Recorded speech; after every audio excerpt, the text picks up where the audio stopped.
When a quiet force meets Britain's sharpest tongue on live television, what follows isn't just tension, it's transformation. Tonight, witness how acclaimed actor Brian T., known for his composure and grace, challenged Graham Norton in a moment no one saw coming.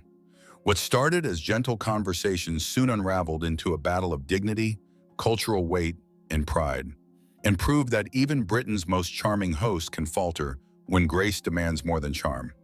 The Graham Norton show set glowed with its signature purple and red tones. The cameras whirred to life as Graham turned in his chair, flashing his familiar mischievous grin.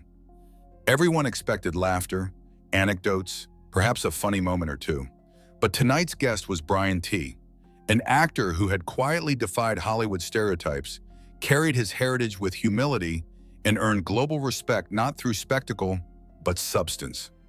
Graham straightened his jacket, eyes twinkling as he gestured to the curtain. "Ladies and gentlemen," he said with a playful flourish, "please welcome Brian T." The audience responded with warm applause as Brian stepped onto the stage, dressed in a sharp charcoal suit, understated but elegant.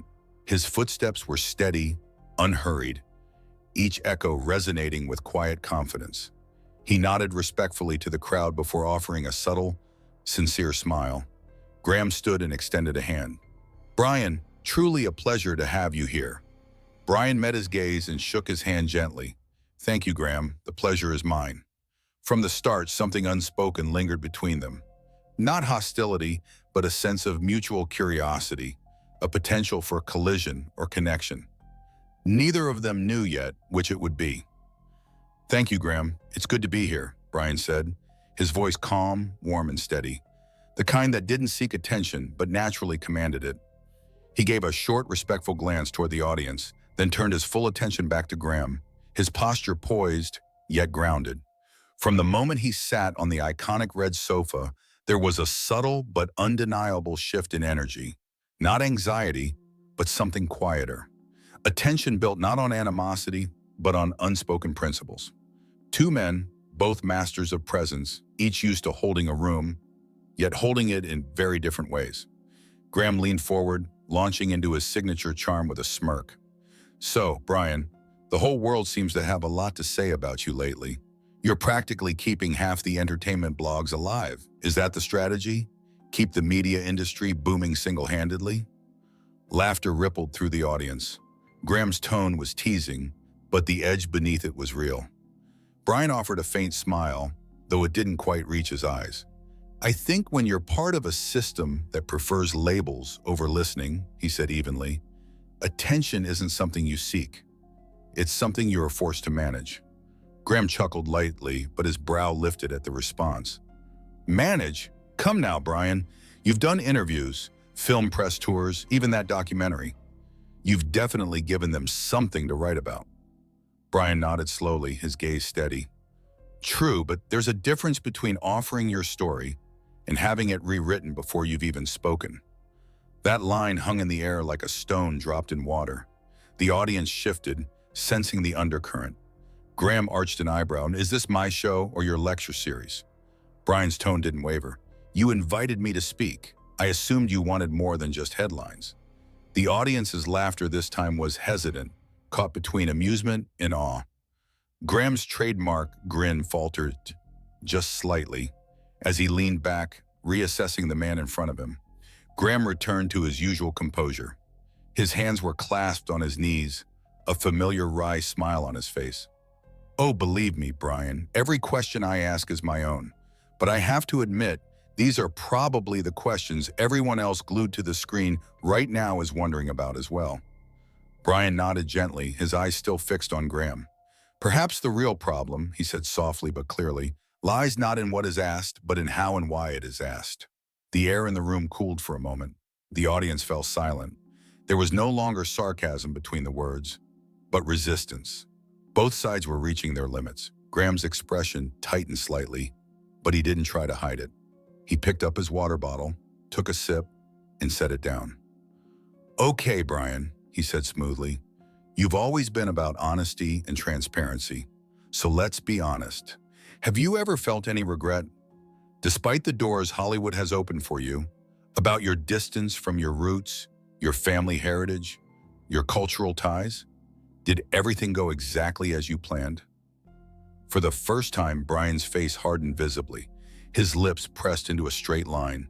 He took a deep breath, but his answer wasn't harsh. It was shocking. Repentance to me is admitting something was wrong, he said. I just learned later that it's right to stand up for certain things. Graham leaned forward slightly, lowering his voice a little. You say that quite convincingly, but some might see you as someone who shirks commitments. A murmur rose from the audience. The question was direct and firm. Brian's gaze locked on Graham. There was a gleam in his eyes, not anger, but determination. Some, he said softly, see things differently depending on where you look. But I never ran. I just chose to walk silently. Graham laughed softly. Isn't silence sometimes an escape? Or is it just a form of protection? Brian's voice deepened a little. Sometimes silence is much louder than shouting. And shouting isn't necessary to reveal the truth. The air in the hall thickened. No one moved. Graham's smile was beginning to fade, but he still maintained his defiance. All these sentences are wonderful, but tell me, Brian, doesn't being here bother you? Being tested? Being challenged? Brian bowed slightly. No, Graham, it's not being questioned that bothers you, it's being judged, especially with the masks on. Graham paused for a moment. A light applause started from the audience, then stopped shyly. Graham leaned in and asked sarcastically, so is that what I'm doing here? Because this is starting to feel like a bad therapy session. A light laugh rose from the room, but silence fell immediately afterward. Brian's gaze remained fixed. There was no mockery in his eyes, but something had shifted, something deeper, something more serious. You know, Graham, he said calmly, for someone who thrives on other people's stories, you're surprisingly bad at listening. A momentary spark flashed in Graham's eyes. I'm a very good listener, Brian. I just know when a story is real and when it's a performance.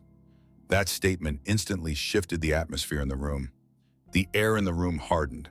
Brian straightened. His expression was still controlled, but his tone was a bit more forceful and sharp now. Performance, he asked quietly. Do you see my life as a stage? Graham replied with a shrug. Well, you're an actor after all. A murmur rose in the hall. Some audience members turned their heads. Even the band members met eyes with unease. But Brian didn't lose his temper. He took a deep breath, bowed his head, and then looked directly at Graham. True, he said, I'm an actor, but there's a big difference between playing a role and defending life. I've learned to be myself. What about you? Is hiding behind a desk and questioning life taking a risk? Graham's jaw tightened, his hands tightening. At least, he said, I don't confuse bravery with victimhood. The studio froze. The audience gasped. Brian's face was expressionless, but a storm raged within him. Yet he held his own. That's your perception, he said softly, but some people choose to bear the wounds, not to speak. Graham's voice grew sharper. I talk about people's pain here every week, but people like you turn it into money. Brian was silent for a moment. Then he leaned forward, his voice almost a whisper, but sharp. Careful, Graham. You might cross the line with the next question you ask. Graham didn't take a step back. And where does that line begin? Where I dare ask what people really think. Brian replied without looking away. No, where you forget you're untouchable. The words hit like a stone against a wall. The audience was frozen. This was no longer an interview. This was a silent reckoning over values. The silence that followed weighed more than the words. The audience seemed to stir but hesitate to breathe. Graham leaned back, clasping his hands in front of his mouth. He regarded the man before him like a chess opponent. Careful, alert, measuring.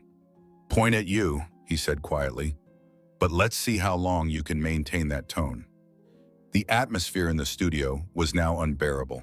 Brian's words had pierced the invisible boundaries of civility. Graham's patience was eroding. The audience could feel it. What had initially seemed like clever banter had now become an open power struggle. Every word felt like the collision of two worlds. No one had anticipated that Brian would sink so deeply, or that Graham would lose control so completely. Brian sat bolt upright in the red chair. His arms were unbound, his hands were on his knees, his face determined. There was not anger in his eyes, but clarity. Graham, however, was now far removed from his usual composure. His smile had vanished, replaced by a thin, nervous line. The audience realized the light, fun evening they'd anticipated just a few minutes before was no longer coming. Finally, Graham spoke, breaking the silence. "At least we agree on one thing," he said. "You're consistent. You're a constant contradiction." Brian didn't look away. Consistency isn't just for positive situations, but it's always valuable, especially when someone maintains respect even when they don't change their mind. Graham let out a short laugh, but it was filled with sarcasm. "You're very funny, Brian. I've been known to tease guests for years, but you're really challenging me." Brian tilted his head slightly. "No, Graham, I'm not challenging you. I'm just confronting people with the intention behind their words." Graham raised his eyebrows. "Not original, Brian, just honest." Brian smiled slightly. "Honesty doesn't have to be genuine. It might just be forgotten." Graham leaned back in his chair, irritated. "Do you have a formula for making headlines without offending every guest? So you push the envelope, but are careful enough not to get canceled. Is that the secret?" A murmur rose from the room. Some laughed softly, others looked away. This wasn't just a show, it was an unstaged confrontation. Brian's eyes grew serious. "I came here to talk, not to make headlines, but if what we talk about is solely determined by how many views we get, then the problem isn't my answer. It's your purpose." Graham's lips moved, but it wasn't a smile. "Don't exaggerate, Brian. I've hosted much tougher people like you here." Brian leaned forward, his voice almost a whisper, but sharp.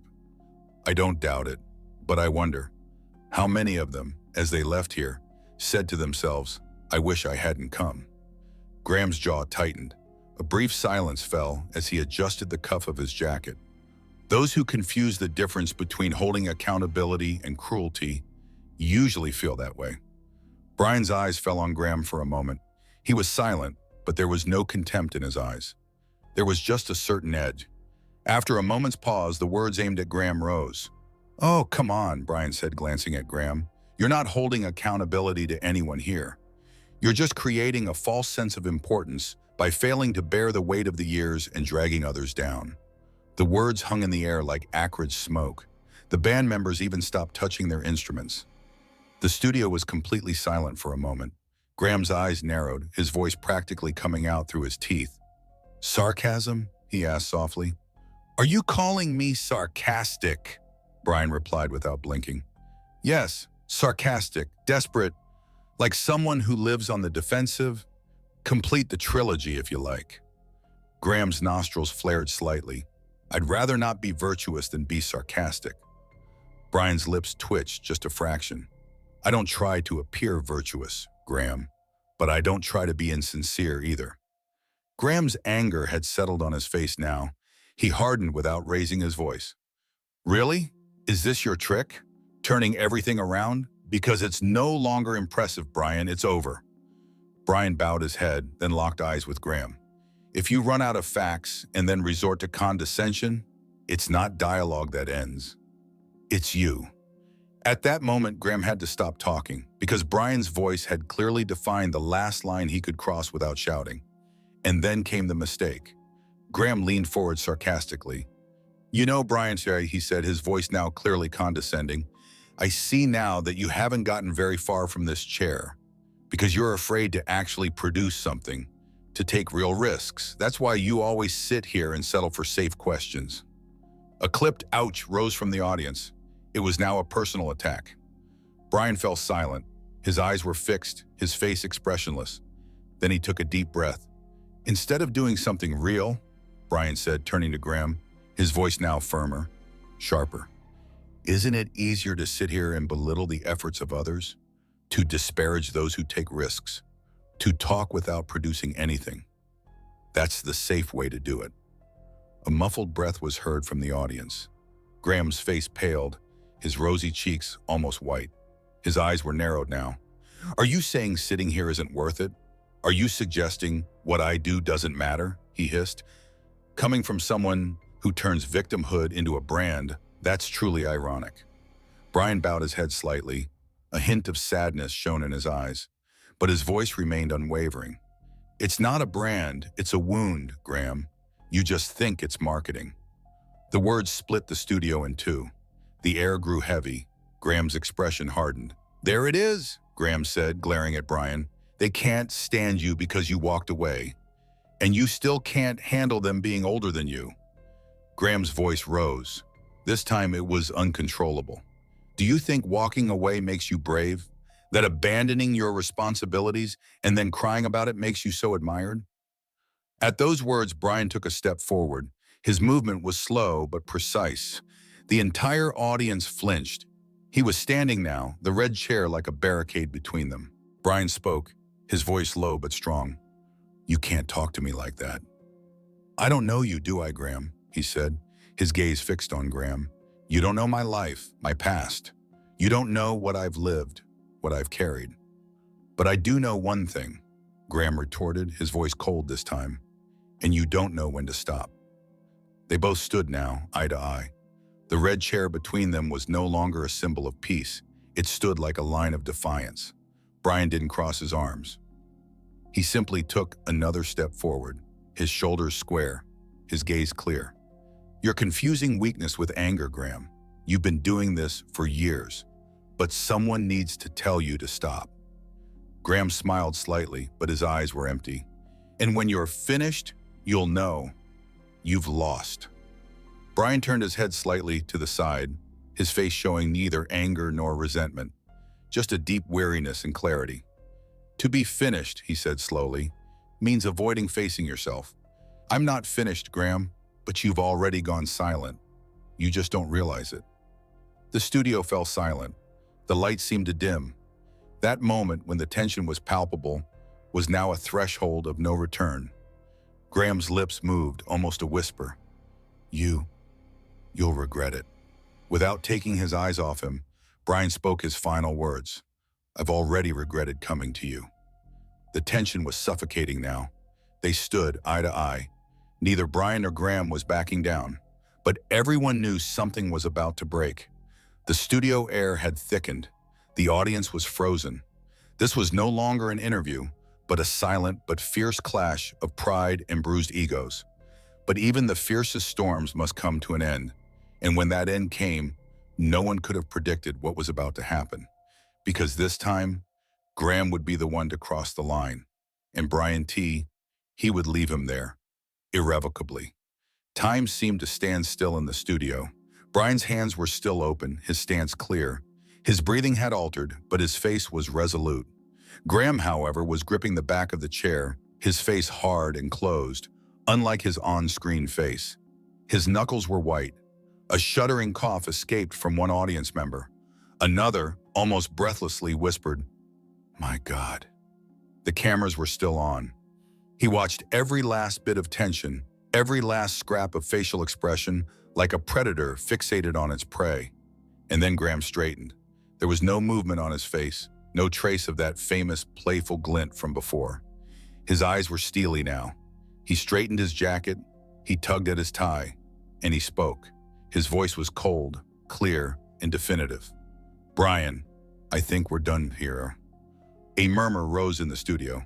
Brian didn't move. "Excuse me?" he asked politely, but not in a surprised way, just to be sure. Graham stood tall. "You heard me. This conversation has been unproductive for 10 minutes. I love heated debates on air, you know, but this isn't anyone's personal therapy space." Another gasp was drawn from the audience. The ensuing reaction was downright chilling. The audience covered their mouths, some leaned forward in their seats. Brian kept his gaze on Graham. There was no anger on his face, no anger. There was only silent understanding and the stance of a man who had made up his mind. He nodded slowly. "I understand," he said. "Real conversations are often uncomfortable. That's why it's easiest to end them early." Then he closed the button of his jacket with his hand. He took a deep breath, and before turning away, he left one last sentence. "I'm leaving here, Graham, but this stage is no longer yours." Brian's lips parted slightly. For the first time all night, a look bordered on surprise crossed his face. But it wasn't anger. It was simply the quiet realization that something had finally been established. "So, you're dismissing me?" he asked, his voice neither rising nor breaking. It was simply shaken with conviction. Graham's lip curled, but there wasn't a shred of kindness in it. Let's call it closing the stage a little early for everyone's sake. The producers at the side of the stage glanced at each other in panic, but no one dared to move. The studio remained in that thick, heavy silence. Brian's hands fell slowly to his sides. His fingers tensed for a moment, then relaxed. He never took his eyes off Graham. "You can't dismiss me like just another person," he said. There wasn't anger in his voice, but a quiet determination. "I'm not someone to be forgotten." Graham interrupted him by raising a hand. "Oh, my dear Brian," he said almost in a whisper.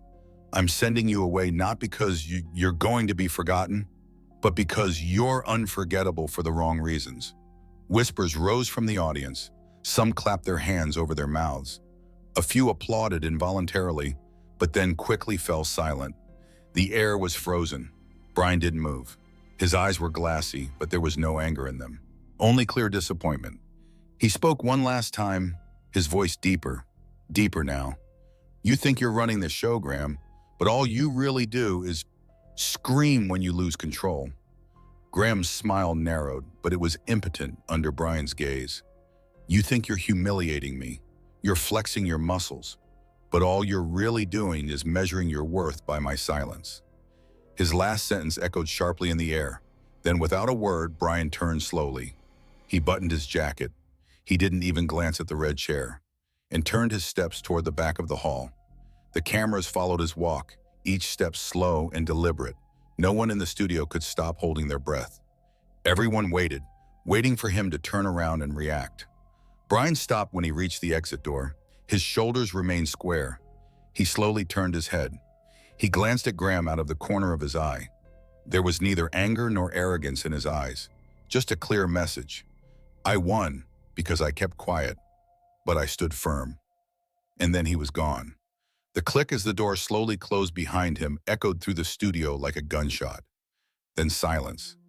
And then just emptiness. And then Brian was gone. The doors closed softly behind him. The soft click of the lock struck the silent studio like a bullet. No one moved. No one spoke. For a moment, time seemed to stand still. Graham stood alone on the stage, unmoving. His hands clasped behind him, his head slightly bowed. Then, as if nothing had happened, he straightened his jacket and pulled on his tie. He turned his gaze back to the audience. Only a faint reflection of the old, mocking glint remained in his eyes. "I think," he said with a forced smile, "next time, we'll need a bigger seat." Laughter echoed through the studio, some in irritation, some out of politeness, some simply to fill the void. Then came soft applause. It was neither enthusiastic nor determined. It was the shy reaction of an audience lost in its focus. But that electricity was still in the air. Everyone knew now that this wasn't just a program. Something had happened, something irreversible. The orchestra members hesitantly reached for their instruments. They tried to break the silence with a few notes. But no one's eyes left the door Brian had walked through, as if he were going to come back, as if he'd forgotten to say something. But he didn't. As the cameras turned to cut the broadcast, Graham exhaled slowly. His shoulders relaxed. The tension had lowered, but his eyes were still dull. Because he had weathered this storm, perhaps, but not unscathed. And Brian, now far from the studio, his footsteps echoed through the quiet corridors. Calm but strong, unhurt. He just knew. He was no longer where he needed to be. The moment was lived. No one will ever erase it. Not Graham, not the audience, not the millions watching this broadcast. Final line. What about you? Who was right in this silent conflict? Was it Brian who won because he kept quiet? Or was it Graham who made him leave the show? Don't forget to share your thoughts in the comments.